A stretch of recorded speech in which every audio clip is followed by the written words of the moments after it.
ಈಗಿರೋ ಗೋಲ್ಡ್ ರೇಟ್ಗೆ ಪ್ರತಿದಿನ ಅಥವಾ ಪ್ರತಿ ಫಂಕ್ಷನ್ಸ್ಗಳಲ್ಲಿ ಹೊಸ ಹೊಸ ಆರ್ನಮೆಂಟ್ಸ್ ಹಾಕೊಳ್ಳೋಕ್ಕೆ ಆಗದೆ ಇರ್ಬೋದು.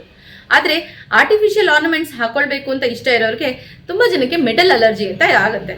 ಸೊ ಈ ಮೆಟಲ್ ಅಲರ್ಜಿನ ಹೇಗೆ ರೆಡ್ಯೂಸ್ ಮಾಡಬೇಕು ಅಂತ ಹೇಳ್ಕೊಡ್ತಾ ಇದ್ದೀನಿ.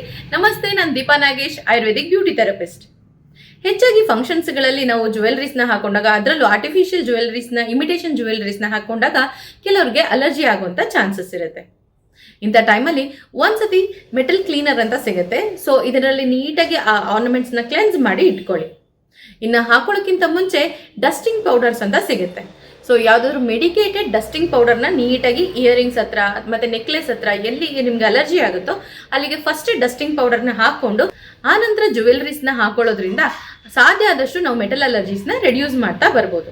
ಇನ್ನು ಆಲ್ರೆಡಿ ಅಲರ್ಜಿ ಆಗಿಬಿಟ್ಟಿದೆ ಅಂತ ಅನ್ನೋರು ಮನೆಯಲ್ಲೇ ಈಸಿಯಾಗಿ ಸಿಗುವಂಥ ಶ್ರೀಗಂಧನ ಚೆನ್ನಾಗಿ ಹಾಲಲ್ಲಿ ತೇದು ಅಲರ್ಜಿ ಆಗಿರುವಂಥ ಏರಿಯಾಗೆ ಅಪ್ಲೈ ಮಾಡಿ 10ರಿಂದ 15 ನಿಮಿಷ ಬಿಟ್ಟು ವಾಶ್ ಮಾಡೋದ್ರಿಂದ ಈ ಎಲ್ಲ ಅಲರ್ಜೀಸ್ನ ರೆಡ್ಯೂಸ್ ಮಾಡ್ತಾ ಬರ್ಬೋದು. ಇದ್ರ ಜೊತೆಗೆ ಲಾವಂಚ ಬೇರನ್ನ ಸ್ಪ್ರೇ ಥರ ಯೂಸ್ ಮಾಡ್ಕೊಳ್ಬೋದು. ಅಂದರೆ ಲಾವಂಚ ಬೇರನ್ನ ಚೆನ್ನಾಗಿ ಬಿಸಿ ಮಾಡಿ ಅದನ್ನು ಶೋಧಿಸಿ ಸ್ಪ್ರೇ ಬಾಟ್ಲ್ ಒಳಗಡೆ ಹಾಕೊಂಡು ಅದನ್ನು ಕೂಡ ಸ್ಪ್ರೇ ಮಾಡ್ಕೊಳ್ಳೋದ್ರಿಂದ ಈ ಮೆಟಲ್ ಅಲರ್ಜೀಸ್ನ ರೆಡ್ಯೂಸ್ ಮಾಡ್ತಾ ಬರ್ಬೋದು. ಖಂಡಿತವಾಗ್ಲೂ ಟ್ರೈ ಮಾಡಿ.